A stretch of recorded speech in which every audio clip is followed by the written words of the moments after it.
عن يعلى بن مرة قال قال رسول الله صلى الله عليه وسلم حسين مني وأنا من الحسين أحب الله من أحب حسينا حسين سبط من الأسباط হযরত ইয়ালা ইবনে মুররাহ রাদিয়াল্লাহু তাআলা আনহু হইতে বর্ণিত কে রাসূল করিম সাল্লাল্লাহু আলাইহি ওয়াসাল্লাম বলেছেন, হুসাইন আমার থেকে, আমি হুসাইন থেকে, হুসাইনকে যে ভালোবাসে আল্লাহ তাআলা তাকেও ভালোবাসে। হুসাইন আমার নাতিদের মধ্যে একজন।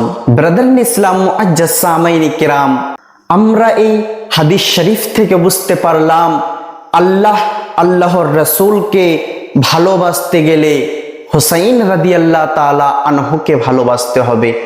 আল্লাহ তাআলার ভালোবাসা পেতে হলে আমার নবী দুজাহান সরকারে কায়নাত সাল্লাল্লাহু আলাইহি ওয়াসাল্লামের ভালোবাসা পেতে গেলে হুসাইন রাদিয়াল্লাহু তাআলা আনহুর ভালোবাসা পেতে হবে। ব্রাদার মুআজ্জাজ সামাইন কিরাম, আমরা সকলেই যেন হুসাইনি মুসলমান হয়ে মরতে পারি। আল্লাহ আমাদের সকলকেই এই তৌফিক দান করেন। আমিন ইয়া রাব্বাল আলামিন।